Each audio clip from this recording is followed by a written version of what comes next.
kɔni an bɛ ka baara kɛ an bɛ baara kɛ ka ɲa pour que ka bon kɛlɛ cogo min ka bɔ an ka commune kɔnɔ ne ni n ka Asako Sayifamu an bolo bɛ ɲɔgɔn bolo o baara canal kɔnɔna na an b'a ɲini commune 5 muso bɛɛ lajɛlen fɛ u bɛɛ ka na ka n'u yɛrɛ lajɛ ka sɛgɛsɛgɛli kɛ bon bana kan ko bana kunbɛn o ka fisa ni bana furakɛ Asako bɛ bon bana lajɛli kɛ CSRF bɛ a kɛ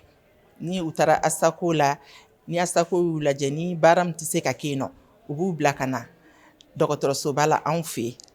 an b'u lajɛ k'u ka furakɛliw kɛ furakɛli taabolo ye mun ye an b'a kɛ walasa k'u nimisi wasa an b'a ɲini bɛɛ lajɛlen fɛ musow bɛɛ fɛ u ka na ka n'u yɛrɛ lajɛ n b'o de ɲini musow fɛ awɔ nin bana ninnu u bɛ se ka kunbɛn mais n'i bɛ sɛgɛsɛgɛli in kɛ parce que cancer tɛ girin ka na mɔgɔ ma col yɛrɛ surtout cancer bɛ se ka na a daminɛtɔ la n'i ye sɛgɛsɛgɛli in kɛ o bɛ ye o bɛ dɔn o bɛ furakɛ k'a ban pewu appareil bɛ i n'a fɔ thermocoagulateur cryothérapie olu bɛ cancer bɛɛ furakɛ k'a ban pewu c'est pour cela an b'a ɲini musow fɛ u ka bɔ ka n'u dépister n'i ye sɛgɛsɛgɛli in kɛ a bɛ se ka kɛ hali ni cancer ma y'i la infection dɔw bɛ se ka y'i la an b'olu bɛɛ furakɛ k'u ban dépistage a bɛ k'an ka commune bɛɛ la an ka CSCOM bɛɛ b'a kɛ CSCOM bɛɛ ni CSCOM y'a kɛ n'u y'a ye ko gɛlɛya bɛ min na dɔɔni u b'o bila ka na anw fɛ dɔgɔtɔrɔsoba la n'an ye col sɛgɛsɛgɛ n'an sigara col min na an bɛ biopsie kɛ n'o ye ka col partie man kɛnɛ ka dɔɔni puruti a la o la an b'a bila ka taa anapati la olu b'a sɛgɛsɛgɛ n'olu y'a sɛgɛsɛgɛ cancer fana stade de b'a la pré-cancer stade 1 bɛ yen 2 bɛ yen 3 bɛ yen fo ka se cancer yɛrɛ ma o tuma n'i ka résultat kɛra min ye i ni furakɛli min ka kan o bɛ k'i la muso bɛɛ ka n'i yɛrɛ lajɛ a bɛ kɛ CSCOM bɛɛ la presque Bamakɔ yan i y'a ye normalement cancer du col a man ka muso faga tuguni walayi o man di o t'anw fɛ la koyi n'i bɛ sɛgɛsɛgɛli kɛ walayi cancer du col t'i faga parce que n'a daminɛtɔla yeri la dɔrɔn o bɛ furakɛ k'a ban mais mɔgɔ minnu tɛ lajɛli kɛ fo u k'a ye signe dɔw b'u la n'u cɛ jɛra basi bɛ bɔ u la o de bɛ wuli ka na lajɛli la vraiment o t'anw fɛ la koyi a ka kan muso bɛɛ k'i yɛrɛ lajɛ san kɔnɔ siɲɛ kelen a tɛ foyi kɛ mɔgɔ si la yɔrɔ bɛ a décentralisé don a bɛ fan bɛɛ i bɛ commune min na yɔrɔ min ka surun la dɔrɔn i bɛ taga yen nɔ fɔlɔ bɛɛ tun bɛ na Gabriel Ture la bɔ sisan a décentralisé ra commune bɛɛ b'a kɛ CSCOM bɛɛ b'a kɛ presque ne yɛrɛ kɔni ka CSCOM bɛɛ b'a kɛ baara in kɔni quand même tiɲɛ yɛrɛ la ne ka baara ka di n ye baara in ka di ne parce que vraiment ne tɛ fɛ cancer ka muso si faga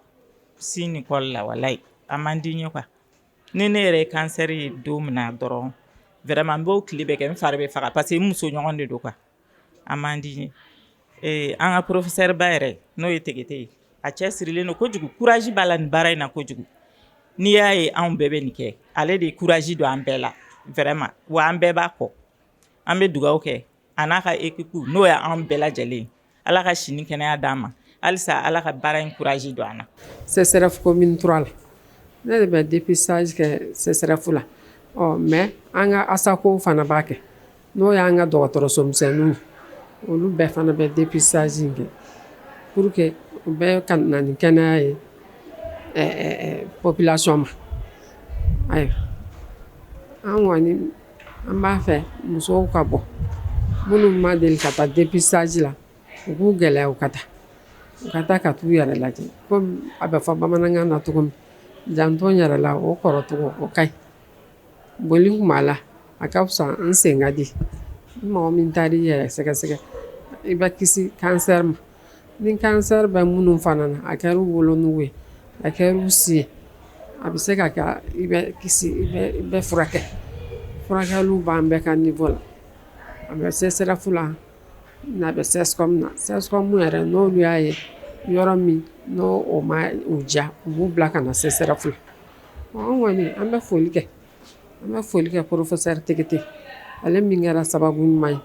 ka wolonugu bon in ka na n'a kɛlɛli ani sin bon ka na n'a kɛlɛli. An b'a fɔ ka waleɲuman dɔn. Ala ka si ni kɛnɛya d'a ma. Ala k'an bɛɛ bolo mɛn baara la. An ka bila kɔrɔ an kana bila bana jugu. Ala k'an ka professeur Ala k'a bolo mɛn baara la kosɛbɛ. Gouvernement ka i kɔlɔsi an ka professeur la. A k'a nommé yɛrɛ ka médaille d'or d'a ma parce que baarakɛla de don. N'i y'a mɛn jɔn kunna i b'a fɔ ko sababu ɲuman. N'i y'a ye anw bɛɛ kɔni bɛ wolonugu bon in an sera a furakɛli n'a kɛlɛli la c'est grâce au professeur. An b'a fɔ k'a barikada. Ayiwa commune 2 kɔni kɔnɔna na an bɛ bon sɛgɛsɛgɛ. N'an y'a sɛgɛsɛgɛ an n'an ka gynéco de bɛ baara kɛ. Donc ni minnu y'an dépassé an b'a di an ka gynéco ma. En même temps an ka CSCOM fana b'a kɛ. Ni CSCOM ye cas positif minnu sɔrɔ olu b'o bila ka na an ka yɔrɔ la. An fana b'a lajɛ an bɛ baara kɛ o cogoya la. Mais gɛlɛya ni mun b'an kan hali bi an bɛ weleweleda de kɛ an ka musow ka se ka bɔ u ka na ka na wolonugu da lajɛ. Bana kunbɛn ka fisa ni bana furakɛ ye. San kɔnɔ siɲɛ kelen i ka na k'i ka wolonugu da lajɛ. Ni sigana b'a la convaincre ma san'a ka kɛ bana ye ka na se i la ka sinw ni fɛnw bila i la. Donc an b'o de fɔ. Ani an bɛ laɲini mun yɛrɛ fana kɛ fɔlɔ. An ka CSCOM caman na sages-femmes kuraw nalen don. Donc olu minnu nana an bɛ fɛ u ka former u ka se dépistage kɛcogo la. O laɲini de b'an bolo k'a lase professeur ma. An bɛ mun fɔ kɔni Ala ka dépistage hali bi Ala k'a ta fanga d'an ma. N'i ye courage o courage ye anw yɛrɛ la an bɛ professeur de kɔfɛ. Ale de bɛ hali n'i bɛ fɛ ka décourager ale de bɛ courage don i la. Donc an bɛ dugawu dɔrɔn de k'a ye Ala k'a ta fanga d'an ma. Mɔgɔw bɛ bɔ mais on veut que mɔgɔw ka bɔ halisa. N'o tɛ an bɛ to sɔrɔ an bɛ mɔgɔw sɔrɔ ni octobre rose ninnu ni fɛnw o jour yɛrɛ tɛ anw fɛ yen CSREF la ko mɔgɔw tɛna don min na ka na wolonugu da lajɛ. Mais an bɛ fɛ a ka taa cogoya mun na jama ka bɔ. An tɛ fɛ ka muso kelen de y'an ka yɔrɔ la ko cancer y'a minɛ. O dun o bɛ tɛmɛ sira mun fɛ o de bɛ tɛmɛ dépistage du cancer du col fɛ. Donc halisa an bɛ weleweleda de kɛ u ka bɔ. Commune 2 muso bɛɛ ka bɔ ka na dépistage kɛ. An kɔni bɛ fɛ ka kɛ cancer 0 commune 2 la muso fan fɛ. O de y'an ka laɲini belebeleba ye. Ne bɛ mun fɔ musow ɲɛna. Ka fura ta so i yɛrɛ ma i mana dɔgɔtɔrɔso la o ka dabila. N'i ye fɛn y'i yɛrɛ la musoya yɔrɔ de don. I bɛ na i musoɲɔgɔn de b'i lajɛ i b'a ɲɛfɔ olu ɲɛna. Mais ka wuli i yɛrɛ ye ka taa fura san i yɛrɛ ye k'a placer i yɛrɛ la caman t'a la a bɛ na ni kɔlɔlɔw ye. Donc yɛrɛ furakɛ ne kɔni ka kɛlɛ b'o yɔrɔ de la o ka dabila. Mɔgɔw kana dɔgɔtɔrɔso la n'i lajɛra i ni fura min ka kan a bɛ d'i ma. Dɔw yɛrɛ bɛ na dɔgɔtɔrɔso la i bɛ taa sɔrɔ hali furako tɛ u bɛ ka habitude dɔw de b'u la olu de man ɲi nɔ. Donc o bɛ ɲɛf'u ɲɛna n'u y'o bila dɔrɔn a ma se furako ma. Donc o de ye ne ka laɲini belebeleba ye. Kɛ dépistage ye mun ye ka wolonugu sɛgɛsɛgɛli kɛ ni cancer b'a tigi la ni cancer t'a tigi la ni cancer daminɛ de don fɛnɛ ni ou bien ni cancer daminɛ don n'a bɛ se ka furakɛ cogo min na an b'o bila ka n'o yɔrɔ la ni cancer dun t'a la a bɛ na ka na ka visite kɛ normalement kalo o kalo a bɛna san o san a bɛna visite kɛ n'a ye visite kelen kɛ san fila tuguni san kelen fɛn ma y'a la a bɛ visite filanan kɛ ni fɛn ma y'a la tuguni a bɛ kɛ san fila o san fila fɛn fɛn b'u ka lajɛli kɛ régulièrement san fila o san fila donc jusqu'à l'âge de 65 ans n'Ala ma fɛn y'i la kɔni o kɔrɔ ko a tɛ e sɔrɔ tuguni u ye mun b'u ta kɛ régulièrement san 65 n'a m'i sɔrɔ a t'i sɔrɔ tuguni o ye mun b'u ka lajɛli kɛ régulièrement mais mun t'u ka lajɛli kɛ régulièrement ka sɔrɔ a b'u la u t'a dɔn u ka ne sigi ko k'a fɔ n ye san 65 sɔrɔ k'a tɛ na parce que a tigi ma deli ka lajɛli kɛ n'a ye tamaserew y'a yɛrɛ la komi cancer tamaserew bɛ cogo min na o bɛ se ka kɛ nɔgɔji bɛ bɔ i kan kasa b'a la hali ni gɛrɛla mɔgɔ la kasa b'a la a bɛ komi niminɛnpo dɔw b'a jateminɛ niminɛnpo ye niminɛnpo n'i kɔni nana dɔgɔtɔrɔso la niminɛnpo don niminɛnpo tɛ fɛnɛ an b'o dɔn donc niminɛnpo nɔgɔ bɛ b'i la cogo min na nɔgɔ bɛ b'i la o cogo la mais ale kasa b'ale la basi bɛ bɔ i kan tuma bɛɛ basi bɛ bɔ i kan min ni kalo labɔ basi tɛ kelen kalo kalo muso bɛ kalo labɔ min ye min n'o tɛ kelen ye donc a bɛ bɔ i ka o la i ka hakɛ to a bɛ n'ale kɔni b'i la o ye waati bɛɛ i sigilen bɛ dɔrɔn i bɛ bala ka basi ye ka fini na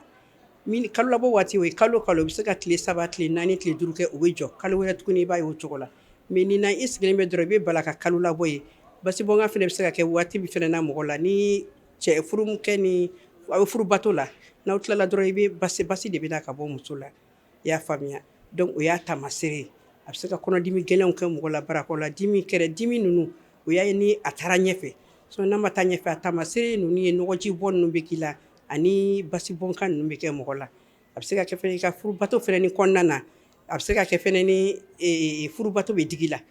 furubato bɛ digi la n'u b'a fɔ ma ko dispareni o bɛɛ y'a taamasere ye denko sira la cancer wa kɔlɔlɔ min b'a la dɔrɔn o ye ni i ma lajɛli kɛ n'a ma dɔ k'a b'i la o bɛ se ka kɛ kɔlɔlɔ ye denko sira la o bɛ se ka kɛ kɔlɔlɔ ye denko sira la sinon n'a dɔnna joona ko a b'i la taamasere b'i la taamasere de bɛ yen fɔlɔ ni lajɛli kɛra ko taamasere de o bɛ furakɛ o bɛ furakɛ taamasere ye suguya 3 ye taamasere fɔlɔ bɛ yen taamasere 2nan bɛ yen taamasere 3nan bɛ yen fɔlɔ o bɛ furakɛ anw yɛrɛ ka dɔgɔtɔrɔso fitininw bɛɛ la mais n'a kɛra taamasere 2nan ani 3nan an bɛ bila ka na dɔgɔtɔrɔsoba la parce que an bɛ ka surunya cancer fanfɛla de la sisan o bɛɛ ye taamasere de ni mun b'u ka lajɛli kɛ régulièrement a kana se cancer ma taamasere ninnu ka se ka furakɛ i bɛ kɛnɛya pewu i bɛ ka musoya kɛ i bɛ ka denwolo kɛ n'a sera cancer ma sa o yɔrɔ sa o de y'a ta damayɔrɔ ye kɔlɔlɔ b'o la denko de la kosɛbɛ wolonugu da sɛgɛsɛgɛli a bɛ daminɛ ka ni kɔni donna furubato kɔni daminɛna ka ban k'a daminɛ comme san 15 ka se san 65 ma san 15 ni furubato kɔni i donna furuso la ka ban furubato daminɛna wolonugu sɛgɛsɛgɛli bɛ daminɛ i ye faamuya awɔ donc o yɔrɔ de kama fɔ ko muso bɛɛ ka na ni muso n'i donna cɛso la i kana ka n'i ka sɛgɛsɛgɛli kɛ walasa an bɛ se ka bana in kunbɛn cogo min na awɔ sisan yɛrɛ fɛn bɔra la sisan boloci b'a la sisan walasa taalen ɲɛfɛ cancer bɛ se ka si latunu cogo min na a kana ye taalen ɲɛfɛ a bɛ mun na olu ka se ka a taamasere bɛ mun na olu ka se ka furakɛ hali n'a bɛ mun na n'a bɛ mun fɛnɛ na degré de fɛnɛ b'u la ni cancer daminɛ bɛ mun na a bɛ furakɛ pewu furakɛli cogo b'o la n'o an y'o cas sugu sɔrɔ o tɛ furakɛ an ka dɔgɔtɔrɔso fitininw na o bɛ furakɛ dɔgɔtɔrɔsoba la depuis dɔgɔtɔrɔso bɛɛ bɛ lajɛli kɛ CSCOM bɛɛ bɛ lajɛli kɛ ka n'olu ye sigasɛgɛya la olu b'o bila ka na anw fɛ yen CSREF la anw fɛnɛ bɛ lajɛli kɛ n'an fɛnɛ ye sigasɛgɛya la an bɛ se ka lajɛli wɛrɛ kɛ min b'a yira ko sugu jɔn de don taamasere sugu cancer taamasere de don wa cancer yɛrɛ de don wa n'i bɛ furakɛ cogo o cogo an kɔni b'i bilasira an b'i bilasira ka kunnafoni d'i ma ka ladilikanw fɛnɛ fɔ min bɛ se ka to banaw bɛ se ka kunbɛn cogo min na a y'a faamuya ani ni taamasere bɛ mun na u ka se k'a dɔn ni taamasere bɛ na n ka na dɔgɔtɔrɔso la joona ka na n ka se ka furakɛ awɔ musow bɛ na muso bɛ ka commencer k'a mɛn sisan mais caman bɛ octobre rose de kɔnɔ ka na lajɛli k'o tuma alors que an b'a la k'a ta janvier tile fɔlɔ fo ka se décembre tile 31 ma an bɛ nin lajɛli la a bureau yɛrɛ de bɛ dɔgɔtɔrɔso la a unité de bɛ dɔgɔtɔrɔso la an b'a la don o don an bɛ bureau in kɔnɔ don o don lajɛli la mais muso dɔw b'a fɔ k'u m'a mɛn o de la n'an ye mɔgɔ min lajɛ an b'a fɔ ka taa kunnafoni di octobre rose don octobre rose tɛ o an bɛ lajɛli kɛ don o don lajɛli bɛ kɛ don o don an bɛ yen o de kama a bureau bɛ yen o de kama ka ta 8 heures fo ka se 4 heures ma wulafɛla 4 heures ma heure de service kɔni na an b'a la tuma bɛɛ i y'a faamuya donc mɔgɔ bɛ na mɔgɔ bɛ ka ɲɛfɔ ɲɔgɔn ye sisan mɔgɔ bɛ ka bi ka bɔ o bɛ ka commencer k'a faamuya o bɛɛ kunnafoni bɛ bɔ yɔrɔ caman komi arajoso aw arajoso caman bɛ kunnafoni di caman b'a fɔ k'u y'a mɛn o la caman b'a fɔ an b'a fɔ k'a fɔ baroni da ni fɛn ninnu na tɛnɛn tarata araba alamisani u ka se ka ɲɔgɔn kunnafoni fɛn fɛn na an b'a fɔ ka taa ɲɔgɔn kunnafoni o caman bɛ na fɛnɛ k'an ye kunnafoni mɛn nin cogo nin fɛnɛ na tan o bɛ na ka na lajɛli kɛ muso bɛ ka bi k'a faamuya dɔɔni dɔɔni mais halisa dɔw tɛ radio lamɛn u tɛ baroni ninnu lamɛn dɔw t'a kalama halisa u bɛ s'an fɛ yen tuma min na ayiwa welewelekan min kɔni bɛ n bolo vraiment mɔgɔ ka bɔ n'u denw ye muso ka bɔ ni den ye ka ta denmisɛnnin san 9 denmisɛnnin san 10 denmisɛnnin san 10 a boloci bɛ dɔgɔtɔrɔso bɛɛ la dɔgɔtɔrɔso fitinin fara dɔgɔtɔrɔso belebeleba kan boloci bɛ kɛ yɔrɔ bɛɛ pour que bana in bɛ se ka si latunu ni bolo cira bana in bɛ tunu bolociko kelen de don bana in bɛ a t'i lasɔrɔ parce que o y'a sɔrɔ olu denw ma don cɛso la fɔlɔ furubato ma daminɛ donc bana in a b'a kunbɛn n'a bɛ na la o y'a sɔrɔ vaccination min kɛra i la a b'a kunbɛn olu t'a sɔrɔ madame fɛnɛ min bolo muso bɛɛ ka bɔ muso n'a donna furubato daminɛna u kana bɛɛ kana muso bɛɛ ka n'i yɛrɛ lajɛ muso bɛɛ ka n'u yɛrɛ filɛ a bɛ kɛ dɔgɔtɔrɔso la don o don muso ni furubato daminɛna bɛɛ kana ka n'i yɛrɛ lajɛ k'a ta san 15 la ka yɛlɛ hali ni mun furula ka sɔrɔ ma san 15 sɔrɔ n'a furubato kɔni daminɛna bɛɛ kana ka n'u yɛrɛ lajɛ bana in bɛ se ka kunbɛn cogo min na n'a bɛ min na u ka se ka furakɛ a tan n ka kumakan laban ka arajo so mɔgɔw fo u b'an dɛmɛ bana in kɛlɛli la awɔ ka teleso mɔgɔw fo teleso mɔgɔw fo surtout Serifula yɛrɛ kɛ u b'an kɛrɛfɛ tuma bɛɛ ka kunnafoni jari walasa kɛnɛya bɛ se ka se musow ma cogo min na an b'o fo an bɛ jamanakuntigi yɛrɛ fo ka dɔgɔtɔrɔ foli kɛ dɔgɔtɔrɔw bɛɛ ye dɔgɔtɔrɔ fɛn fɛn min bɛ kɛnɛya lase musow ma ka kɛnɛya lase adamaden yɛrɛ ma dɔgɔtɔrɔ bɛɛ bɛ fo donc o le kan de bɛ n bolo nin ka kɛ tuma bɛɛ ye mɔgɔ bɛ se ka kunnafoni sɔrɔ cogo min na ka wuli ka na ka n'u yɛrɛ lajɛ an b'a ɲini muso bɛɛ fɛ bɛɛ ka na tigɛte ta kɔni tigɛte ka foli tɛ ban tigɛte ka foli tɛ ban parce que tigɛte vraiment tigɛte tellement a ka ɲi de tigɛte b'a fɛ kɛnɛya ka se musow ma tigɛte b'a fɛ kɛnɛya ka se mɔgɔ ma an ka foliba de bɛ tigɛte ye an bɛ foliba kɛ tigɛte tɛ sunɔgɔ ko muso ka kɛnɛya a tɛ da ko muso ka kɛnɛya ni kɔni bɛ yen tuguto an bɛ wuli k'a jɔ a sen kan wari bɛ yen wari tɛ yen tuguto ka musow dɛmɛ musow ka se ka kɛnɛya sɔrɔ cogo min na tigɛte kɔni a bɛ fo n'i y'a ye yɛrɛ nin baara in kɛra sigira sen kan tan ala ni tigɛte sababu baara in sera ka ɲɛ cogo min na ala ni tigɛte sababu a unité yɛrɛ tun ma sigi anw fɛ yen mais ala ni tigɛte kama unité sigira yɔrɔ bɛɛ la ka na se CSCOM bɛɛ la ka sigi CSRF bɛɛ la sisan i taara yɔrɔ yɔrɔ bi ala ni tigɛte kama baara in kɔni bɛ kɛ yɔrɔ bɛɛ bi vraiment muso ka kɛnɛya a sigilen don n'o ye a dalen don n'a ye hali bi ala ka si d'a ma ala ka kɛnɛya d'a ma ala ka ɲɛtaga wɛrɛ d'a ma min ni si tɛ kelen ye an b'aw yɛrɛ fo Serifula mɔgɔw Korofina kɔni vraiment anw bɛ mɔgɔ sɔrɔ n'i nana dɔrɔn depuis donda la n'i ko k'i na wolonugu bon lajɛli la dɔrɔn u b'a yɔrɔ yir'i la k'i bila ka taa a bɛ kɛ an ka asako bɛɛ b'a kɛ Korofina asakoba fo ka se an ka asako 13 ma a bɛɛ de b'a kɛ donc n'i taara dɔrɔn n'i ko k'i na wolonugu bon lajɛli la walifaga t'a la an bɛ yen don o don k'a daminɛ 8h la fo baara jigin heure samedi ni dimanche dɔrɔn de y'an tɛ yen n'o tɛ don o don wolonugu bon lajɛli bɛ kɛ depuis donda la n'i ko k'i na wolonugu bon lajɛli la u b'a yir'i la octobre rose kɔni jama ka ca ni tɔw ye parce que n'o fɔra teli la bɛɛ de bɛ wuli ekɔlidenw musokɔrɔbaw mɔgɔ mana mɛn bɛɛ bɛ wuli n nana n sin lajɛ n nana n kɔli lajɛ vraiment octobre rose jama ka ca mais welewelema da kɔni ye min ye k'a fɔ hali ni octobre rose tɛ anw bɛ yen don o don campagne do campagne tɛ o don o don an bɛ yen mɔgɔw fɛnɛ ka bɔ don o don ka na hali samedi n'i taara kuma dɔ la u b'a kɛ n'u ye mɔgɔ sɔrɔ équipe de garde bɛ u b'a kɛ ni ne yɛrɛ bɛ don o don a bɛ kɛ heure o heure n'i nana ni ne bɛ garde la ne b'a kɛ wa hali asakow fɛnɛ na ten tɔ don bon sisan yɛrɛ kɔni cancer du sein de caman ɲinan yɛrɛ an y'o caman de sɔrɔ an ye nodile caman kuru bɛ mɔgɔ caman fin na i b'a fɔ ko sisan de k'u y'a dɔn ɲinan kɔni kɔli yɛrɛ ta an m'o sɔrɔ ka caya fɛn de ta ka ca ni kɔli yɛrɛ ye kɔni mɔgɔ caman kɔli ma ɲi mais fɛn an ye sin dimibagatɔ caman de sɔrɔ denmisɛnnin kunda hali minnu ma furu fɔlɔ minnu ma den sɔrɔ donc o de y'a to bɛɛ ka bɔ ka t'i sin lajɛ ka t'i kɔli lajɛ an bɛ sin lajɛ an bɛ kɔli lajɛ hali ni musomanin minnu ma furu i ka n'i sin lajɛ n'i ye kuru ye dɔrɔn i ka boli ka na n'i ye sin bisi ni jolini bɛ bɔ i ka boli ka na n'i y'a ye a ji ɲɛ min ja dɔrɔn i ka na an b'a ɲɛ yira i la i yɛrɛ bɛ se k'a kɛ so et puis fɛnɛ hali n'i ka rendez-vous ma se n'i ye fɛn i ma min faamuya i ka na sin de ka ca yɛrɛ ka tɛmɛ kɔli kan don o don an bɛ sin dɔ ye ayiwa bɛɛ ka bɔ wolonugu bon lajɛli kɔni an b'a aw de kama mɔgɔ si tɛ se k'i yɛrɛ lajɛ n'i ma se dɔgɔtɔrɔso la i kɛra mɔgɔ ye hali an yɛrɛ minnu ye dɔgɔtɔrɔ ye dɔ de b'an lajɛ sin kɔni i bɛ se k'o palper n'i m'o faamuya i bɛ se k'o fɔ hali k'a yira i cɛ la nin kurunin bɛ ne sin na bi dɛ a ye taa yira dɔgɔtɔrɔso la mais kɔli kɔni f'i ka na i ka lajɛ de dɛ pour que i ka kisi wolonugu bon lajɛli ma i kana dépistage de kɛ o de bɛ mɔgɔ kisi a ma a fura fɔlɔ y'o ye donc welewelemada bɛɛ ka bɔ i donna cɛso la siɲɛ kelen i ka n'i ka kɔli lajɛ i sin bɔra i ka n'i sin lajɛ anw bɛ don o don i mana taa asako fɛn fɛn la i mana taa yɔrɔ yɔrɔ bɛɛ bɛ tous les jours intendant bɛ asako dɔw kɔni bɛ yen ko manque b'u la minɛnko b'u la mais hali olu yɛrɛ ni min taara n'i taara yɔrɔ min na n'i m'a sɔrɔ i bɛ taa yɔrɔ wɛrɛ an bɛ a ɲini dɔgɔtɔrɔw fɛnɛ fɛ asako dɔw tɛ k'a kɛ ko halisa u k'u jija an ka kɛlɛ in kɛ pour que an bɛ se ka muso caman sauver parce que asako dɔw t'a kɛ kumakan laban an ka foli b'aw yɛrɛ ye aw ka nali la vraiment merci. an ka baara jɔnseba ye ka wolonugu bon sɛgɛsɛgɛli n'i nana i bɛ fɔlɔ ka tike ta i bɛ yɛlɛ an ka biro la lajɛli bɛ kɛ fɔlɔ fu kun don hali sisan an bɛ se ka jate hali sisan ko fu de don i bɛ tike dɔrɔn de ta sinon fɛn bɛ bɔ a kɔnɔ tɔ bɛɛ ye fu ye lajɛli bɛ kɛ ni an ye fɛn y'a la min ma faamu an bɛ dɔ ta a bɛ taa sɛgɛsɛgɛ ni sɛgɛsɛgɛliw kɛra an ka sanfɛmɔgɔw bɛ yen minnu y'an ka gynécologue ye anw ye sage-femme ye mais n'anw ka sɛgɛsɛgɛli ta par exemple la lésion précancéreuse cancer ɲɛbila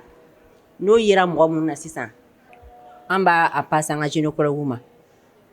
olu de b'o traitement fan jɔnsenba kɛ sigida dɔgɔtɔrɔ misɛnninw ma n'olu ye u ka dépistage kɛ olu y'a ye k'a fɔ u ye fɛn y'u ma min faamu u b'a référé ka na anw bara référence fanba bɛ anw de bara ye n'olu ye min kɛ lésion précancéreuse u bɛ ɲɔgɔn ɲɛ a ka ca condylome plan bɛ yen CN1 bɛ yen CN2 bɛ yen CN3 bɛ yen a bɛ se ka kɛ CCRF ninnu na condylome plan ni CN1 traitement bɛ se ka kɛ o ka nɔgɔn mais n'a tɛmɛna olu kan CN2 ni CN3 ninnu u b'olu bila ka na an ka niveau la bon a baara an kelen t'an kɛ an ni gynécologue de b'a kɛ ɲɔgɔn fɛ an ni gynécologue de b'olu baaraw kɛ ɲɔgɔn fɛ n'a nana a bɛ lajɛ k'an bɛ segin lajɛli kan k'a lajɛ si réellement min bilala ka na n'o de don n'o tɛ fana an b'a tigi la rassurer a bɛ taga so bon gɛlɛya min b'anw kan o ye musow ka faamuyalibaliya ye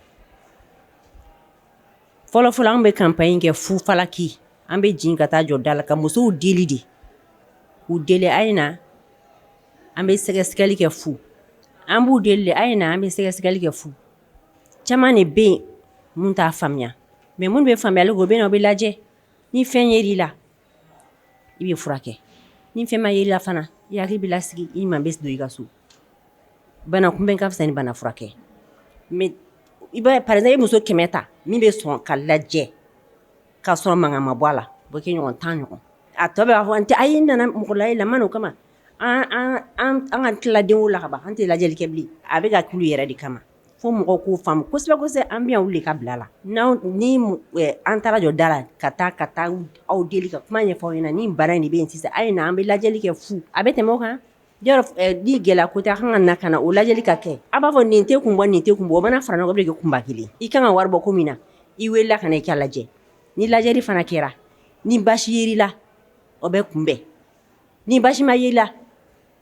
ɲɛfɔli bɛ k'i ye i kan ka nin kɛ i kan ka nin kɛ walasa ka n'i sɔrɔ a banna dépistage in filɛ nin ye muso o muso k'i delila ka don cɛso la hali siɲɛ kelen i kan ka dépistage kɛ i donna san 14 i donna san 12 i kan ka kɛ i b'a kɛ san o san kɛko kelen n'i ye siɲɛ 2 siɲɛ 3 sɔrɔ an b'a kɛ san 2 o san 2 fo ka t'i se san 65 ma o ye ko gɛlɛn ye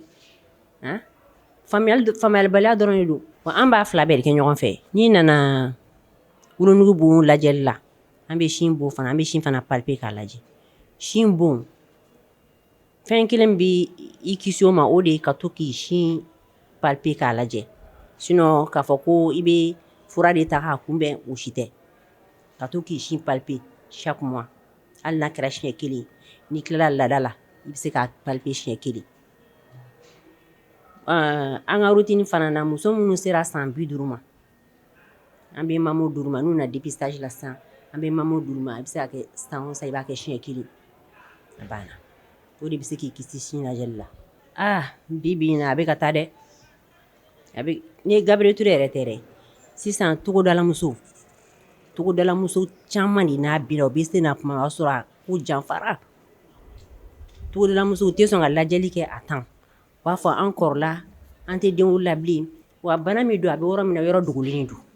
a lajɛli man di bɛɛ ye donc u b'a dogo k'a dogo f'a bɛ kɛ kojugu ye a caman bɛ na o y'a sɔrɔ u bɛ stade avancé de la koba tɛ se ka k'ulu ye bilen o bɛɛ halisa fo sensibilisation de ka kɛ ka mɔgɔw la faamuya ka fɔ halisa an k'an banban wolonugu bon sɛgɛsɛgɛli la halisa an k'an banban o ye togodalamusow ta ye an minnu bɛ duguba kɔnɔ yan nɔ den bɛ kɛ a bɛ kɛ yɔrɔ bɛɛ CSCOM b'a kɛ CSRF b'a kɛ kuma bɛ u bɛ taa olu ma san kɔnɔ siɲɛ kelen ayi ne bɛ muso bɛɛ fɛ san kɔnɔ siɲɛ kelen i ka t'i ka dépistage kɛ o de kɔni an ka laɲini ni balaka minnu bɛ burusikɔnɔnaw la a mana kɛ cogo cogo dɔgɔtɔrɔsow bɛ yen n'a ye fɛn y'aw yɛrɛ la an ma min faamu a kana fɔ k'an b'a dogo bana dogolen a man ɲi a bɛ taa dɔgɔtɔrɔso la arajow bɛ yen sisan telefɔniw bɛ yen i ma min faamu kana bana dogo fo ka taa se ka kɛ kojugu ye i ma min faamu yɛlɛ dɔ ta dɔgɔtɔrɔso la dɔgɔtɔrɔso deniya t'a la i mana taa lajɛli kɛ n'u ye fɛn ye ma min fɔ u b'i bila ka taa dɔgɔtɔrɔsoba la a bɛ kunbɛn a bɛ furakɛ o kɔni ne ka welewelekan ye min ye sin ka bɔ sɛgɛsɛgɛli ye ni mɔgɔ min nana ko sinko problème b'a la an b'a tigi sin examiner k'a sin lajɛ ni problème min b'a la k'a dogi n'an ye problème y'a la an bɛ arajo dɔ de kɛ n'an b'a fɔ o ma ko mammographie couplée à l'échographie n'o kɛra sa an bɛ baara kɛ n'o jaabi de n'o y'a jira an na ko kuru ɲuman de don an b'a tigi surveiller mais n'o yɛrɛ k'a fɔ ko kuru jugu de don an bɛ dɔ ta kuru jugu nin na k'a sɛgɛsɛgɛ o la o b'a fɔ an ɲɛna kuru jugu suguya min de don bamanankan an b'a fɔ ko kuru jugu mais tubabukan na o ye cancer de donc n'a y'a jira k'a fɔ ko cancer de don an b'a fɔ o ma bilan d'extension c'est-à-dire an bɛ arajo ni jolitaw kɛ k'a lajɛ ni bana dannen don degré min na a tigi farikolo la n'a danna sin dɔrɔn de la ou bien ni kuru jugu in n'a jɛnsɛra farikolo yɔrɔ tɔ la donc n'an y'o olu bɛɛ jateminɛ dɔn yan juma o juma an bɛ réunion kɛ pour que k'a lajɛ a tigi ka bana ni furakɛli suguya min bɛ taa ni ɲɔgɔn ye o furakɛli ninnu na an bɛ se ka chimio pikiriw de don ka bana baga faga ou bien a dɔw ta yɛrɛ bɛ se ka kɛ opération ye donc ou bien radiothérapie bɛ se ka kɛ dɔw la donc olu décision bɛ ta an bɛ réunion de kɛ o décision bɛ sɔrɔ ka ta o la a bɛ fɔ mɔgɔ kelen yɛrɛ bon bana ni kuru jugu ninnu mɔgɔ kelen tɛ se k'a furakɛ dɔgɔtɔrɔ caman de bɛ fara ɲɔgɔn kan ka décision ta donc hali ni mɔgɔ min k'i ma k'i ka na ko karisa k'i ka na n bɛ se k'i ka sin kuru furakɛ kuru jugu n kelen i kana na sɔn ne yɛrɛ min bɛ ka kuma ne kelen tɛ se k'a furakɛ an n'an ka ɲɛmɔgɔw de bɛ sigi ka réunion kɛ k'a lajɛ furakɛli min n'a tigi ka kuru jugu bɛ taa ni ɲɔgɔn ye awɔ ani sage-femme o sage-femme jɔyɔrɔ belebeleba b'a la parce que an bɛ hôpital niveau dernier niveau de la sage-femme ninnu bɛ dépistage de kɛ olu fɛnɛ bɛ sinw lajɛ n'u ye problème y'a la olu tɛ traitement kɛ dɛ olu bɛ musow bila ka na anw fɛ de anw de bɛ dɔ ta kuru in na k'a sɛgɛsɛgɛ ani k'a furakɛliw kɛ olu kɔni bɛ a lajɛ de k'a lajɛ ni si c'est normal ou bien si c'est pas normal ani wolonugu da bon fɛnɛ an b'a fɔ o ma ko cancer du col olu fɛnɛ b'o dépistage de kɛ n'u y'a ye k'a fɔ ko c'est normal o y'o bannen mais n'u y'a ye k'a fɔ ko problème b'a la olu fɛnɛ b'a bila ka na sanfɛ voilà a bɛ kɛ ten tɔ de o fɛnɛ ɲininkali in diyara n ye kosɛbɛ docteur an ka banabaatɔ ninnu caman an b'u sɔrɔ stade avancé de la c'est-à-dire o b'a sɔrɔ bana taara ɲɛ kosɛbɛ u bɛ to farafin furakɛ la donc fo ni bana ye u dɛsɛ tuma min u bɛna dɔgɔtɔrɔso la o de b'a to an ka banabaatɔ tila bɛɛ n'u nana o b'a sɔrɔ bana taara yɔrɔ jan o degun belebele yɛrɛ de b'an kan o la to an bɛ ka an fanga basé dépistage kan puisque an ye fantan jamana de o la to an bɛ ka bana ninnu kɛlɛ an tɛ fɛ a ka ye yɛrɛ bari n'a yera a furakɛli yɛrɛ se tɛ an ye welewelekan min b'an fɛ o la o ye vraiment population k'a janto a yɛrɛ la ni u ye fɛn dɔ y'u yɛrɛ la u ma min faamu u kana dɔgɔtɔrɔso la min ye wolonugu da bon ye ni muso kɔrɔlen i bɛ don cɛso la basi tɛ bɔ i kan i y'a ye ko basi nana bɔ i kan ne m'a fɔ n k'o ye wolonugu da bon bana ye dɛ mais a ka kan i kana dɔgɔtɔrɔ sɛbɛntiyalen fɛ o k'a f'i ye ko cancer du col b'i la ou bien ni cancer du col t'i la donc au lieu k'u ka to so farafin fura la maa tɛ farafin fura la gosi dɛ mais ka to farafin furakɛ la k'a fɔ k'u b'u ka lɛminɛnpo furakɛ n'o ye i bɛ se ka olu kɛ mais o t'i bali i kana dɔgɔtɔrɔso fɛnɛ na a bɛ ɲɔgɔn dafa de o ye wolonugu da ta ye min ye sin fɛnɛ ta ye muso i ye yɛlɛmani dɔ jateminɛ i sin na i kana dɔgɔtɔrɔso la yɛlɛmani i n'a fɔ i sin balila ka bilen a b'i dimi ou bien a kɛra i n'a fɔ dugumɛnɛ kinda a birintira ou bien i ye kuru dɔ jateminɛ a la i kana dɔgɔtɔrɔso la kuru bɛɛ fɛnɛ tɛ cancer ye kuru dɔ bɛ yen olu ye kuru ɲuman ye o tɛ foyi tiɲɛ mɔgɔ ka adamadenya la n'i y'a ye k'a fɔ ko kuru b'i la i bɛ na dɔgɔtɔrɔ sɛbɛntiyalen k'a fɔ ye karisa i ka kuru in tɛ kuru jugu ye i bɛ se ka to n'a ye mais n'a ye ka tamaseerew fɛnɛ yira ko kuru jugu de don o la traitement bɛ kɛ malheureusement an ka banabaatɔ caman bɛ to munumunu de la yɔrɔ caman na u tɛna dɔgɔtɔrɔ sɛbɛntiyalen fɛ min bɛ se ka a dɔn ya min b'u la k'u bilasira n ka kumakan laban ye min ye o ye an ka kunnafoni jɛnsɛn ni kuma in mana don mɔgɔ kulo la o k'a fɔ a baw ye a mamusow a dɔgɔmusow a kuma jɛnsɛ pour que vraiment an ka force kɛ bana kunbɛnni ye parce que bana minnu don vraiment a furakɛli a miliyɔn ko kunkow de don a mɔgɔ min bɛ se ka jɔ n'a yɛrɛ ye a kelen a ma nɔgɔn quoi donc a ye kuma in jɛnsɛn musow k'u yɛrɛ sɛgɛsɛgɛ hali ni fɛn t'i la hali na serait-ce que siɲɛ kelen san kɔnɔ n'a dɔgɔtɔrɔso la i k'a fɔ a ye n sin na y'a kan wolonugu da lajɛ o bɛ se ka an kisi vraiment ni bana in ma. Bi an bɛna kuma dépistage du cancer du col ani cancer du col yɛrɛ kɔlɔlɔ ye min ye muso kan. An bɛ se k'a fɔ cancer du col o ye an b'a fɔ ma ko bonbana tubabukan bamanankan na. Bonbana bon min bɛ bɔ bon bɛ se ka falen adamaden farikolo bɛɛ la mais bon min bɛ falen kɛrɛnkɛrɛnnenya la muso wolonugu da la a bɛ fɔ o de ma ko cancer du col de l'utérus. A bon ka ca fɛ kosɛbɛ. An ka jateminɛw min y'a yira Mali la ni ye muso ka bon lajɛ ale ye bon filanan ye ni sin kolodon kɔfɛ ale de bon filanan ye Mali la ka tɛmɛ ka ca ni bon bɛɛ o b'a yira ko bon min don a ka ca o b'a yira ko mɔgɔw 2000 ani kɔ san o san bon bana b'olu minɛ mɔgɔw 1000 ani 400 a b'o faga san o san bon bana la an ka jateminɛw fana y'a yira ko bon bɛ minnu minɛ n'i y'a jateminɛ an ka jamana kɔnɔ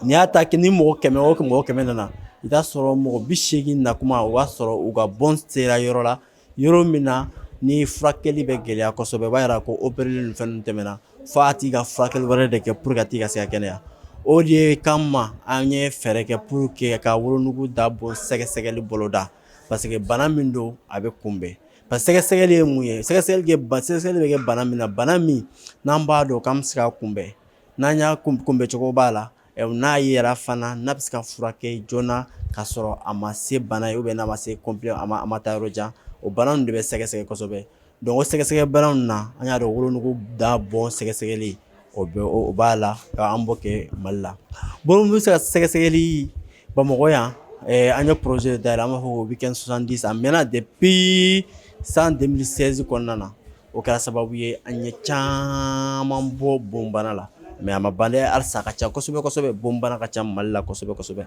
donc o de y'a to an ye programme dayɛlɛ Bamakɔ CESCOM bɛɛ la an b'a fɔ ko an ka sigida dɔgɔtɔrɔsow ka na CSRF an b'a fɔ ma maternité ka na hôpital baw la Ponge Gabriel Touré ni fɛnw b'a la don o don ka wolonugu bon sɛgɛsɛgɛli kɛ musow la pour que minnu ta bɛ se ka ye a ka ye joona pour que bon bana in ka se ka ye joona hali n'a kɛra kɛ bon yɛrɛ pour que a ka se ka ye ka sɔrɔ a ma kɛ bon yɛrɛ fɔlɔ donc taamasiyɛn musow bɛ to ka ɲininkali kɛ k'a dɔgɔtɔrɔ mun de ye bon bana taamasiyɛn an t'a fɛ a ka kɛ taamasiyɛn yɛrɛ ka y'a la fɔlɔ parce que ni taamasiyɛn yɛrɛ plus souvent o b'a yira a ka kɛra bon ye an kɔni b'a fɔ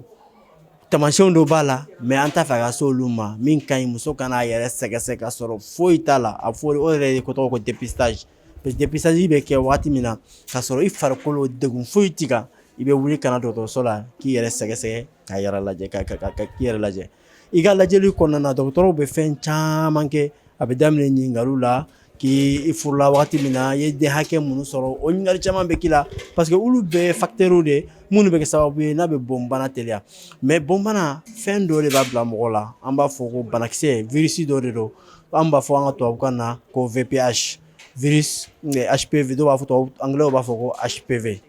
o virus in o bɛ kɛ sababu ye a bɛ se ka ni muso ta 100 o 100 diɲɛ kɔnɔ i t'a sɔrɔ muso 80 hali n'a kɛra siɲɛ kelen o ni virus in sera ɲɔgɔn ma virus in ser'u ma mais comme virus ye farikolo bɛɛ fana bɛ kɛlɛkɛminɛnw bɛ farikolo la a bɛ kɛ sababu ye o muso 80 i t'a sɔrɔ mɔgɔ 80 wala fɔ mɔgɔ 70 olu yɛrɛ bɛ farikolo bɛ banakisɛ in faga ka bɔ fala ka sa taama taa yɔrɔ jan mais minnu taara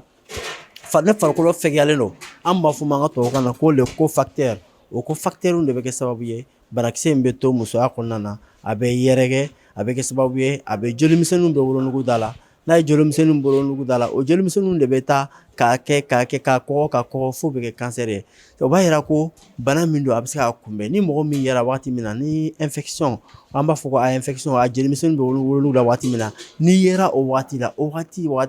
i bɛ se ka kɛ sababu ye ka n'a ye jolimisɛnnin min ye a bɛ furakɛ a bɛ dépister a bɛ furakɛ donc bana min don c'est pourquoi an ko bana min don a bɛ furakɛ a cofacteur ka ca kosɛbɛ furu joonnaw b'a la ka den caman muso minnu ye den caman sɔrɔ ani a hakɛ to muso minnu bɛ a bɛ hakɛ to cɛ musoya baaraw la n'u t'u yɛrɛ tanga ou bien facteur bana wɛrɛw b'a la an b'a se k'a fɔ minnu bɛ farikolo fɛgɛya a bɛ se ka bana bɛ se ka kɛ an b'a fɔ ko sida banakisɛw ou bien a bɛ se ka kɛ hali traitement dɔ bɛ yen nɔ furakɛli dɔ bɛ yen nɔ minnu bɛ kɛ sababu ye ka mɔgɔ farikolo fɛgɛya olu facteur bɛ se ka sababu ye ka virus jɛnsɛn farikolo la donc n'i nana dɔgɔtɔrɔso la k'i na i yɛrɛ sɛgɛsɛgɛ an b'a kɛ cogo di n'i nana dɔgɔtɔrɔso la ni ɲininkaliw kɛr'u la dɔgɔtɔrɔmusow an dɔgɔtɔrɔkɛ minnu bɛ yen nɔ u b'i lajɛ n'i lajɛra u bɛ bila tabali sanfɛ u bɛ musoya kɔnɔna lajɛ musoya kɔnɔna in a bɛ lajɛ cogo di u ka minɛnw dɔ de bɛ yen u b'o lajɛ n'u y'u lajɛ wolonugu kɔnɔna lajɛ wolonugu kɔnɔna u b'a lajɛ est ce que joli b'a la wa joli t'a la ni joli b'a la joli bɛ cogo di est ce que joli in sigana b'a la wa sigana t'a la dɔgɔtɔrɔw b'a jateminɛ dɔgɔtɔrɔ b'a fɔ ne ye joli dɔ ye joli in bɔlen bɛ lɛminanpo de fɛ parce que joli dɔ bɛ yen nɔ o lɛminanpo a bɔlen bɛ lɛminanpo de fɛ ou bien joli dɔ bɛ yen siga b'a la ko nin tɛ bana ye mais a bɛ se ka kɛ bana ɲɛbila jeli ye donc n'o kɛra dɔgɔtɔrɔw bɛ joli in kuma la u bɛ dɔnni ɲɔgɔti a la n'o ye dɔnni ɲɔgɔti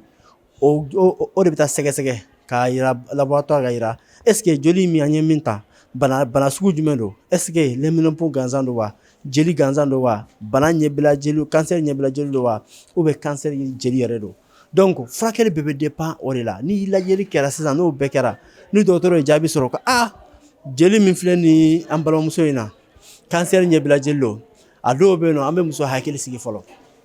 k'i hakili sigi ni cancer ɲɛbila jeli don o b'a yira k'a ma kɛ cancer ye o b'a yira ko min nɔ ko jeli min don n'an ma fɛɛrɛ kɛ k'a kunbɛn ou bien k'a furakɛ a bɛ se ka kɛ san dama kɔfɛ san 10 san 5 san caman kɔfɛ bana in bɛ se ka yɛlɛma ka kɛ cancer ye donc i bɛ bila dɔgɔtɔrɔ ka kɔlɔsi minɛn kɔnɔ a dɔw bɛ yen nɔ u bɛ furaw sɛbɛn ka d'i ma i b'olu kunu dɔw bɛ place a b'a kɛ to dɔw bɛ don musoya kɔnɔna na a dɔw bɛ yen u b'a fɔ ayi a sera yɔrɔ min na a ka ɲi furakɛli wɛrɛ ka k'a la furakɛli taabolo ka ca a furakɛli dɔw bɛ yen nɔ kuranlama don u b'a dɔn wolonugu kɔnɔna na joli bɛ yɔrɔ min na u bɛ jeli ni kura ye a filanan dɔ bɛ yen nɔ n'u y'a dɔn ko joli in a kɛnɛ ka bon kosɛbɛ a dɔw bɛ yen nɔ u tɛ taa jeli ma o bɛ se ka kɛ sababu ye u b'a yɔrɔ ni salon ka bɔ a la i n'a fɔ machine dɔ bɛ yen u b'a yɔrɔ ni salon ka bɔ a la pour que jeli ka kɛnɛya donc i bɛ don kɔlɔsili minɛn kɔnɔ a dɔw yɛrɛ bɛ yen nɔ n'i y'a dɔn ko a bɛ ka taa a ka surun cancer la i si sera yɔrɔ la a bɛ se ka kɛ fɛn dɔ bɛ yen dɔgɔtɔrɔ a ka ɲi furakɛli wɛrɛ bɛ yen nɔ a bɛ se ka kɛ opéreli ye an ka opéreli ni fɛngɛw kɛ donc o ye ɲɛbila jeliw ye mais n'a yera don min na ni jateminɛ fana y'a yira ko joli min filɛ nin an balimamuso la nin joli in ka a yira ko tigi a sɛbɛncɛra ko tigi ko nin ye bon bana ye an b'a fɔ cancer du col waati la i bɛ bila gynécologue ka bolo kan lajɛli bɛ kɛ n'u ye lajɛli kɛkun ye fɛn fɔlɔ ye bana in bɛ yɔrɔ jumɛn na bana in est ce que a danna wolonugu dɔrɔn la wa ou bien bana in taara ɲɛfɛ ni bana in taara ɲɛfɛ a bɛ cogo di est ce que bana in est ce que opéreli bɛ se ka kɛ wa opéreli tɛ se ka kɛ hali o décision fana gynécologue min yɛrɛ ale kelen tɛ se k'o ta dɛ a bɛ kɛ sababu ye ale fana bɛ lajɛli kɛ a bɛ yira a tɔɲɔgɔnw na réunion ba bɛ to ka kɛ kuma o kuma hali dɔgɔtɔrɔsow la an bɛ réunion an b'a fɔ la réunion de concertation pluridisciplinaire bɛɛ bɛ ɲɔgɔn sɔrɔ a la minnu bɛ radiothérapie kɛ u bɛ ɲɔgɔn sɔrɔ a la minnu bɛ chimiothérapie kɛ u bɛ ɲɔgɔn sɔrɔ a la minnu bɛ hali gynécologue bɛ ɲɔgɔn sɔrɔ a la opéreli an b'a fɔ ko chirurgien u bɛɛ bɛ ɲɔgɔn sɔrɔ a la hali minnu bɛ kirinaw kɛ fɛn da bɛ don cancer furakɛli la a bɛɛ bɛ ɲɔgɔn sɔrɔ bɛɛ bɛ taa fɔ ni hakilina min taara furakɛli min ka ɲi ma min ni ka bana bɛ se ka taa o bɛ proposer bɛɛ bɛ hakilinata di hali n'a sɔrɔ dɔgɔtɔrɔw m'i lajɛ n'a y'a sɔrɔ a tɛmɛna ale ka dɔnta kan ale ka hali opération yɔrɔ la a kɛra furakɛli ye a b'a fɔ bana in sera yɔrɔ ma a y'a di karisa ma karisa de bɛ se ka nin opérer karisa de bɛ se ka nin furakɛ karisa bɛ se ka nin pikiri k'a la karisa de bɛ se ka nin kɛ donc réunion bɛ kɛ sababu ye k'o kɛ donc ni cancer yera daminɛ na plus souvent ni jamana bɛɛ jɛra ka décision ta n'u ko a bɛ opérer waati la opération bɛ kɛ ni opération kɛra opération bɛ kɛ sababu ye a tɛ kɛ ka wolonugu dɔrɔn ka kɔli da tigɛ non a bɛ kɛ sababu ye ka wolonugu bɛɛ de bɔ ni wolonugu bɛɛ bɔra ani joli siraw bɛ jateminɛ ni gɛnɛgɛnɛ minnu bɛ yen nɔ gɛnɛgɛnɛ ninnu bɛ wɔsi ka bɔ a la parce que parfois bana bɛ se k'i dogo cancer banakisɛw bɛ se k'i dogo gɛnɛgɛnɛ ninnu kɔnɔna na hali ni wolonugu tigɛra kuma la gɛnɛgɛnɛ ninnu fana bɛ se ka banakisɛ bila olu bɛɛ bɛ kɛ o ta bannen cancer furakɛli mɔgɔ kelen t'a furakɛ spécialité kelen t'a furakɛ chirurgien hali n'a sɔrɔ a fɔra k'e ka opérer opération kɔfɛ muso mago bɛɛ furakɛli wɛrɛ la min tɛ e ka opérer dɔrɔn ye a bɛ se ka kɛ an b'a fɔ ma chimiothérapie o pikiri dɔ ye o b'a kɛ sérum na k'a k'i la kalo o kalo o bɛ kɛ sababu ye banakisɛ minnu jɛnsɛra ka taa joli siraw fɛ ka banakisɛ ninnu faga ou bien n'i y'a dɔn ko fana tɛ se ka u b'a fɔ o dɔrɔn o fana plus souvent fana dɔrɔn t'a bɔ an b'a fɔ o ma ko radiothérapie o ye machine belebeleba de o bɛ kɛ sababu ye a bɛ yelen de bila ka taa jeli yɔrɔ la n'a yelen minɛ a bɛ taa jeli in a b'a gere a b'a genge k'a gere k'a faga k'a sɔrɔ i ma opérer muru ma k'i la donc hali n'i y'a sɔrɔ o cancer daminɛ o bɛɛ kan ka k'i la mais n'a sɔrɔ i tɛmɛna cancer a tɛmɛna opération yɔrɔ kan o de kɛ opération étape mana parce que opération étape fɔlɔ de o ye cancer daminɛ de n'o tɛmɛna i bɛ taa sɔrɔ cancer mana jɛnsɛn ka se stade dɔ ma dɔrɔn hali opération tɛ se ka k'i la tuguni i bɛ taa chimio an b'a fɔ o ma ko chimiothérapie ani radiothérapie olu fila de bɛ kɛ ka k'i la u bɛɛ bɛ kɛ ɲɔgɔn fɛ a bɛ se ka kɛ kuma dɔ la radiothérapie bɛ dɛsɛ kuma dɔ la a bɛ se ka kɛ radiothérapie fana bɛ se ka kuma komi jama ka ca ka jan an b'a fɔ a tigi ka taa chimio kɛ yanni radiothérapie ka sɔrɔ mais min dagalen don min ka ɲi kosɛbɛ wolonugu bon na o ye ka chimio ni radio bɛɛ kɛ ɲɔgɔn fɛ wagati kelen na n'u bɛ ka kɛ wagati kelen na o bɛ kɛ sababu ye résultat min bɛ di traitement bɛ ɲa kosɛbɛ maintenant an bɛ weleli kan min fɔ an balimamusow ni fɛnw ɲɛna ka bon bana a bɛ furakɛ mais a furakɛli bɛ dépend fɛn dama na a furakɛli bɛ dépend a ye wagati kuma dɔ la hali wagati dɔ la ni bana yera banabagatɔ ka sɔn ko bana don dɔgɔtɔrɔ a ye n furakɛ dɔgɔtɔrɔw fana ka furakɛli fɛ kuma dɔ la fana a bɛ dépend fana an ka moyen min b'an bolo ka furakɛli kɛ kuma dɔ la moyen b'an jɛ i t'a sɔrɔ n'a sigi radiothérapie de kan ka k'a la i t'a sɔrɔ kuma dɔ la radiothérapie jama ka ca a tɛ sɔrɔ ou bien a bɛ se ka kɛ kuma dɔ la a bɛ tiɲɛnen don ou bien fɛnkɛ bɛ k'a la a tɛ donc traitement tɛ dafa donc a mana kɛ cogo o cogo ni bon bana ye min minɛ o tigɛra dɔgɔtɔrɔso la dɔgɔtɔrɔ solution min b'a la dɔgɔtɔrɔw b'o proposer ani min ka gɛlɛn n'a bɛɛ ye bana min don bana kunbɛta de don bana min ye bana kunbɛta ye donc o kɔrɔ ye min ye n'a fɔra ko bana o bana a bɛ se k'a kunbɛn o ye mun ye i bɛ mun de k'o la i bɛ fɛɛrɛ de kɛ bana in bɛ se ka kunbɛn cogo min na i b'a kunbɛn a kunbɛnlen fɔlɔfɔlɔ ye min ye o ye vaccination ye ka taa ni denmisɛnninw ye dɔgɔtɔrɔso la boloci dɔ b'a la o boloci kɛ o boloci bɛ kɛ sababu ye a n'a m'u kisi bana a b'a to sababu ye bana cancer bana ou bien bana wɛrɛw fɛn bɛ se ka kɛ ni banakisɛ min bɛ se ka bana minnu bila a bɛ se ka kɛ sababu ye a b'o tɔ dɔgɔya a b'o hakɛ dɔgɔya kosɛbɛ ni boloci bɔra la filanan ye min ye o ye ka taa sɛgɛsɛgɛli kɛ muso bɛɛ kan ka taa i yɛrɛ sɛgɛsɛgɛ dɔgɔtɔrɔso la i taa dɔgɔtɔrɔso la ni dɔgɔtɔrɔ y'i lajɛ n'a yira ko fɛn t'i la a bɛ se ka kɛ dɔw bɛ yen u bɛ san 1 d'i ma dɔw bɛ san 2 d'i ma dɔw yɛrɛ bɛ se ka san 3 d'i ma ala dɔw bɛ yɛrɛ a bɛ se ka san 5 d'i ma o san 5 kɔfɛ i ka t'i yɛrɛ sɛgɛsɛgɛ donc sɛgɛsɛgɛli fana nafa ka bon kosɛbɛ o y'a jɔyɔrɔ filanan ye sabanan ye min ye cancer ma y'i la a daminɛni n'a yɛrɛ joona a bɛ se ka furakɛ k'a sɔrɔ a ma jɛnsɛn i farikolo la parce que cancer an bɛ siran cancer fɛn min ye cancer problème ye min ye n'ale ye daminɛ yɔrɔ min na ale tɛ to yen nɔ ale b'a ka ci dɔn de bila ka taa ka jɛnsɛn i farikolo la donc a kuma dɔ la a bɛ daminɛ wolonugu la a bɛ bɔ wolonugu la a b'a ka ci dɔn bila ka taa ɲɛgɛnɛbara la a b'a ka ci dɔn bila ka taa banakɔtaga la a b'a ka ci dɔn bila ka taa i biyɛn na parfois i fogofogo la donc n'o kɛra sababu ye dɔrɔn furakɛli bɛ gɛlɛya kosɛbɛ donc an kan ka fɛn dɔ min dɔ b'a la o ye kunbɛnli ye k'a kunbɛn ka bana in kunbɛn de ye dépistage ye an bɛ wele da an musow bɛɛ ko muso bɛɛ ka bɔ ka t'u yɛrɛ sɛgɛsɛgɛ wagati bɛɛ la cancer du col la cancer du col test bɛ kɛ Mali fantan ni bɛɛ lajɛlen na dɔgɔtɔrɔsoba fɛn bɛ yen nɔ a bɛ k'a la Bamakɔ kɔni dɔgɔtɔrɔsoba ni dɔgɔtɔrɔso fitininw a bɛ k'a bɛɛ la an b'a fɔ o ma ko CSCOM ni ASACO a bɛ k'a bɛɛ la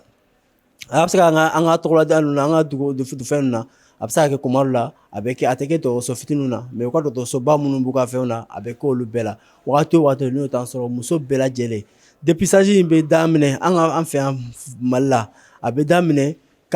i san 20 ka taa bila fo i san 65 ma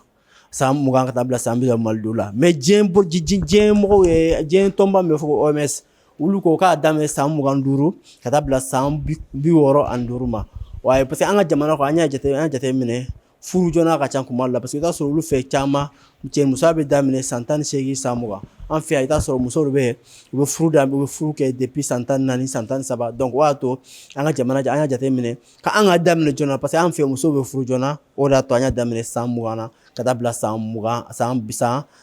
na ka taa bila san 65 la a bɛ kɛ muso minnu donna cɛso la muso o muso ni donna cɛso la hali siɲɛ kelen n'i b'a daminɛ san 20 na ka taa bila san 65 ma i kan ka taa i yɛrɛ sɛgɛsɛgɛ hali n'a kɛra siɲɛ kɔnɔ siɲɛ kelen i ka t'i yɛrɛ sɛgɛsɛgɛ dɔgɔtɔrɔw k'a lajɛ ni dɔgɔtɔrɔw y'a lajɛ ni fɛn ma i la dɔgɔtɔrɔw bɛ to ka rendez-vous d'i ma i b'u ɲininka i kan ka kɛ rythme min na a fɛn a man jugu wari sara t'a la hali wasaraba t'a la a bɛ se ka kɛ dɔgɔtɔrɔso dɔ la n'u taara u b'a fɔ k'i ka tike ta i ka billet ta i t'a sɔrɔ a tike wari fana man ca kosɛbɛ donc muso bɛɛ la an bɛ muso bɛɛ wele an b'an balakaw n'an denmuso n'an dɔgɔninw bɛɛ ka wuli ka t'i yɛrɛ sɛgɛsɛgɛ bonbana la ala ka muso bɛɛ kisi bonbana ma. n'i ma a jalen don parfois i n'a fɔ a kole-kolen bɛ vagin kɔnɔ a bɛ kɛ sababu ye ka vagin kɔnɔna bilen ou bien a bɛ col bilen i b'a sɔrɔ fɛn in i b'a fɔ ni nɔnɔ sigira nɔnɔ mana sigi mais ale ka différence ye min ye a jɛlen don i y'a faamu a kuru ale y'a fɔ nɔnɔ sigira a bɛ kuru fana vagin kɔnɔ n'o ye dɔrɔn ça te fait penser à une vidéo avec un autre vagin. Puis comment ça va? D'accord, elle fait la meilleure faire son qui est là pour le mouvement. Ça va là. Et avec son pied, du coup, ça m'a laissé le souvent. Surtout quand on a la voiture. Donc, nous aussi, mais donc, à bon le même fait. Mais il y a ce qui est placé, qui est travail. Il va faire mieux. Donc, là, imagine donc là-bas. Imagine, ce qui fait passer à une calculose vaginale, qui fait passer à une pulmonasse vaginale. Voyez, c'est très inflammatoire. Très inflammatoire. Jusqu'à ce que parfois ça saigne, ni parfois, deux diabète. Non, Dieu le c'est vrai, Dieu le bat. Mais plus souvent, c'est lié à une infection. D'accord. Alors, on va se visite. Et plus souvent, quand il y a le salarié, mais quand il y a une inflammation créée au niveau du corps. Vous voyez, c'est comme aussi, tout est rouge. Tout est rouge, tout est inflammé. Tout ça, ce sont les signes, ils vont entrer même ce qu'on appelle les séries de services. La ça s'appelle alors, on va faire notre il y a ce que je mets. Un col framboisier comme ça. Forme de. Ah, c'est comme le. Forme le. Pole. Ah, mais pole le pas. Nous menons le. Il faut pas. Parfois, il faut le pas. Là, je ne vais pas finir le pas. Les ligots de caractère, je ne vais pas le pas. Mais, voilà, enfin, nous mettons la fraise, c'est pas fraise. D'accord, mais la fille, avec un peu de léopard, ça vient, il faut y aller à la forme. Où est? Hein? Donc, il y a qu'à la première, du coup, par les bails, avec fille. Alors, là, l'aspect de coller, léopard. Ça, c'est typiquement bien de l'autre, mais ça, c'est une infection, à qui comme ça, etc. Donc, nous ne pouvons pas aller. Pas pour avec nous, nous ne pouvons pas. Donc, parfois, il va y avoir des bactériennes comme ça, comme des infections du corps comme ça, qui donnent des inflammations. Bon, à mon dernier, par exemple, le cas des lésions herpétiques, il faut lui plus le gars est d'avoir c'est quoi, il faut tout regarder parfois. Il faut tout regarder au niveau de la labial, il va y avoir des lésions, il y a d'avoir, plus souvent, toi, il d'avoir. Là, c'est quand les gens sont parfois, ça arrive de petits. Il faut qu'on ait là. Et il y a des formations comme ça. Ils donnent la série. Et après, on peut travailler à ce sont des conduits longs. C'est pour on fait examiner, chaque fois que vous examinez, il faut commencer depuis au niveau de la raison périnnéale. Car vous le l'avez au fond de la parce que HPV de 4 télégrams dans le surtout HPV sous flaveno 6 et 11 ou le benana kachaya mais à chamambe nous le abla ou le matériel cancer mais na sous nous le condom ira ou le évoluer cancer par exemple la forme 18 la forme 16 ou le type 16 type 18 nous l'ira à condom ira ou le condom ça évoluer à cancer. C'est pour ça qu'il y a un condom, c'est mieux même de faire une biopsie et voir.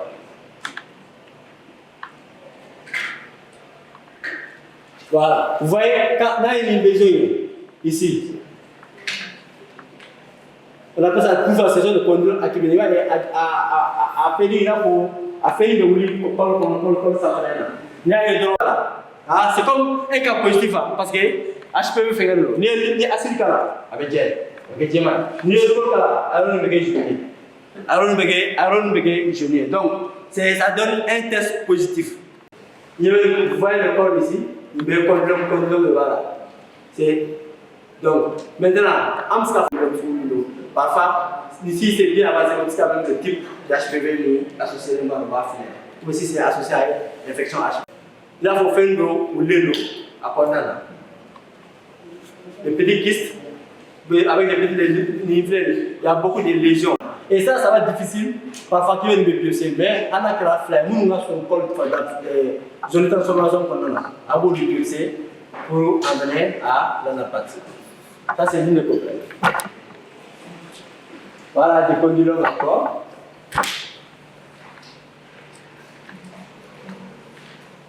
Maintenant, l'aspect caractéristique des lésions précancéreuses. Quand c'est positif, et vous allez voir avec les lésions, ça devient comme la photo, on ne peut pas là. C'est blanc, alors que c'est blanc si c'est positif, c'est jaune si c'est négatif, mais il faut que ça soit dans la zone de transformation. Et vous voyez qu'à un fond, plus souvent ce sont des lésions avec des bords irréguliers qui donnent l'aspect des cartes géographiques au niveau du corps. Maintenant, en fonction de l'étendue de la lésion ou même la réaction de l'acide acétique, le colposcope, celui qui fait le colposcope peut dire que non, ça ressemble à une lésion bagrade. C'est l'histologie qui va déterminer où ça ressemble à un truc. Ou parfois, ce qui est important pour le colposcope, c'est donner la zone de transformation. Est-ce que c'est le type 1, est-ce que c'est le type 2 ou c'est le type 3? Type 1, il y a une transformation B. Type 2, type 3, la lésion est endo-cervicale. C'est difficile de voir à travers. Donc, avec type 3 là, une colposcopie c'est pas satisfaisant. Au cours il manque de quelqu'un soit le test de cytologie ou bien parfois la biopsie endo-cervicale. C'est positif ou c'est négatif? On est négatif, capable de parce que maintenant, on a pratique faire la maladie. Quand on voit ça, est-ce qu'on va dire et c'est positif? Parce qu'il y a la présence de taches blanches au niveau des zones de transformation. C'est une zone asymétrique. Dans la zone de transformation. Oui, très bien. Voilà. Et quand la même chose parfois on travaille avec des bords qui sont voilà. Et la zone de transformation, la lésion se trouve dans la zone de transformation. La zone de transformation. Donc, il y a une des tests. Et lésion autour de l'orifice, rosée blanchâtre, acidophile, une délimitation irrégulière, évoquant une lésion de type CIL 1. On dit le CIL. Et cette fois-ci,